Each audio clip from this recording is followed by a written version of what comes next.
রাত্রে আমার স্বামী বাড়ি আসছিল না, বরিশাল গেছে জামাতে জনসভায়। আমার 2 ছেলে আছে, আমি 2 ছেলে নিয়ে রাত্রে ঘুমাইছি। ঘুমানোর পর রাত 10টা বাজে ঘুমাইছি, রাত 9টা পর্যন্ত আমার বড় বোন আছে আমার সাথে আছে। তারপর তার বাচ্চাগুলো কইছে তোর খালাল্লা ঘুমো, বলছে না ঘুমাবো না, ছোট মানুষ ঘুমাইবে না ওরা। আমি আর কই থাক আমি ঘুমাইতে পারবো, আমার দুজনে মিলে ঘুমাই, বাতি উঠে যাবে ঘুমাবো না, থাকবো না, করার তো কিছু নেই। ঘুমাইছি, তারপর 10টা বাজে ঘুমাইছি।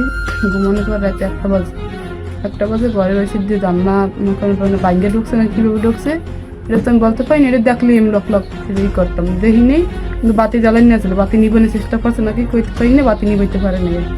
তারপর মশারি টানাই নিয়েছিল, মশারির মধ্যে ঢুকছে, ঢুকে দিয়ে বইছে, বইয়ে বল লাগে আমি শিক দিয়েছি, আমার পোলা শিক করে দিয়েছে ছোটটা। ওরা শিক করে দেওয়ার পর পোলা মুখ শিক করে ধরছে, পোলা শিক করে দেখি এই বাচ্চা মুখ শিক করে ধরছে, পোলা মনে করেন হাত পুলিয়ে যায় বুঝে। এবার আমি শিক করে দিয়েছি আর আমার এই মুখ শিক করে ধরছে। তারপর আমার গলা টিপে ধরছে, মুখ শিক করে ধরিয়ে কয় চুপ চুপ তুই চুপ কর, হেয়ে কইছি। চুপ করার পর কইছে আমি কে আমি চুপ করে শিক করে দিয়েছি, শিক করে লাগে বড় ছিল একটু গলা ধরছে। এবার অনেক ইটি করছে আমার লগে, কিন্তু গা দেয় না আর কি, মুখ শিক করে ধরছে করছে। মানে ওই বড় ফুলারও ধরছে কাই চুপ শিক্ষা দিস না। এবং জিয়েতের আব্বা আমাকে জিয়েতের আব্বাকে লিখেছে, আমি শিক্ষক টিক্ষক দিয়েছি বই করে মামানি লাটলি যে নামে কে পাখি শিক্ষক দোকাই কইছে আর দৌড়ে গিয়ে দুধ ফেলে তুই সেইটা বাইরে গেছি। তাই তো একটা কথা জাহাঙ্গীর আইসি আমার পোলাকে জিয়েতের আব্বা, কেউ নাম কয় না কয় জিয়েতের আব্বা। জিয়েতের আব্বা আমার মার মুখ শিক্ষা ধরছে, গলা টিপে ধরছে, আমার ভাইয়া গাড়ি করছে।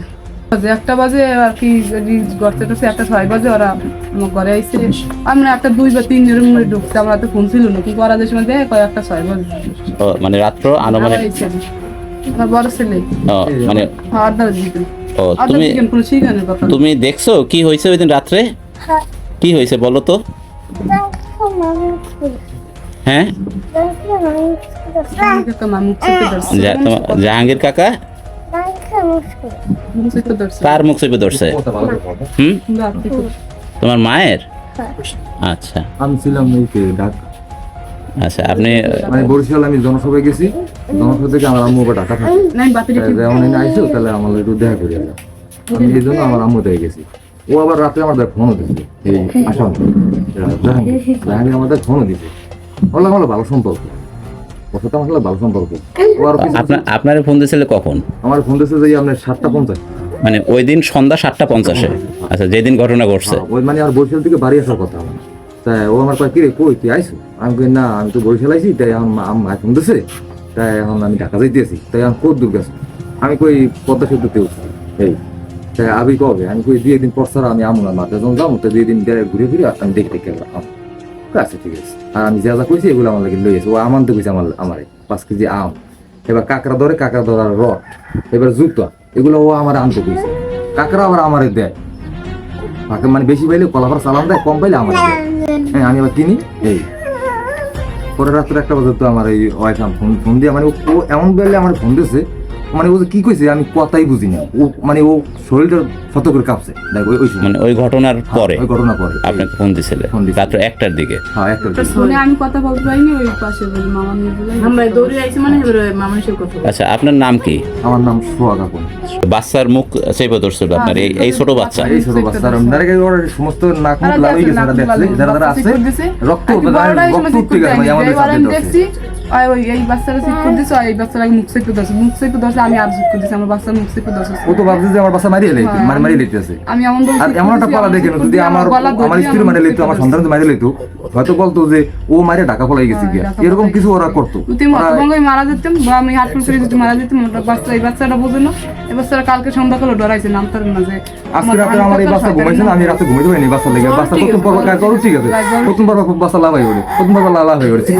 আমি মানে যে সময় চিৎকার করছে তার সে সময় আমার বাচ্চার দুঃখ হইতেছে, চিৎকার শুনে আমি লাইটলি নামছি, নামি দেখো দৌড়ি যাইতে আছে, 7-8টা গেঞ্জি পরনি। সেদিনকে বিকেল ওই যে জায়গা থেকে গেছে, সাদা গেঞ্জি দিয়ে করা ছিল। ও মানে আপনি ফেসটা দেখেন নাই? সামনে দিন ফেস স্কুল দিয়ে করা চেনছেন? আচ্ছা, কে ছিল? জাহাঙ্গীর। ঘটনা করছে দুপুরবেলা ওই। আচ্ছা, এই ঘটনার পরে আর আসে নাই? ঘটনার পরে কি তার সাথে কোনো যোগাযোগ হয়েছে আপনাদের কারো? বাইরে আপনার আপনি ওরে কিছু জিজ্ঞাসাও করেন নাই? আমি মোহাম্মদ জাহাঙ্গীর হাওলাদার। আমরা 4 ভাই। আমি সবার ছোট। আচ্ছা, আপনাদের গ্রামের বাড়ি কোথায়? ভুয়াগান্দা, মৌরবী ইউনিয়নে। মৌলভী ভুয়াগান্দা, আচ্ছা, ওয়ার্ড নাম্বার 7 নম্বর ওয়ার্ড। 7 নম্বর ওয়ার্ড। যে আপনি একটা মেয়েকে মানে রেপ করতে যাচ্ছেন, এরকম একটা নিউজ হচ্ছে, আপনি কি নিউজটা দেখছেন? জি, আমি শুনছি। আচ্ছা, এইটা আপনার বিরুদ্ধে উঠছে, আপনি এটা সম্পর্কে কি জানেন বা কতটুকু জানেন? আপনি কি আসলে অপরাধী? আপনি এটা সম্পর্কে কি জানেন, কতটুকু জানেন, আপনি একটু বলেন, বিস্তারিত বলেন। আচ্ছা, আমি এটুকু এটা সম্পর্কে জানি, যেদিন রাত্রে ঘটনা ঘটছে, রবিবার দিন 18 তারিখ রাত্র 12:30 একটা দিকে ঘটনা ঘটছে। তখন আমি আমার ঘরে ঘুমানো, আমার ভাইরা সার্চ করছে যে এইটা দেখা দেয় ওর নামে এই বাইরে এইটা হয়েছে। তখন আমার বাইরে যে সার্চ করছে দেখছে আমি ঘরে ঘুমানে। তখন আমার বাচ্চা, 2 বাচ্চা, আমার স্ত্রী সহ আমি ঘরে ঘুমানে। আমার মায়েরে ডাক দিয়ে উড়াইছে, আম্মুরে ডাক দিয়ে উড়াইছে আর কইছে যে আমার ছেলে ঘরে ঘুমানো 11টা কালাই ঘরে ঘুমাইছে, 11টা পর্যন্ত ঘরে, ও অনেক সময় ঘরে, ও এটি কিছু জানে না। পরে আর আমার আর ডাকে নাই, পরে কি হয়েছে আমি আর জানি না, পরে আমি সকালেও জানছি। ওই ঘর থেকে আপনার ঘরের দূরত্ব কতটুকু? ওই ঘর থেকে ঘরের দূরত্ব আমার কত রকম 8 কিলো কম হবে।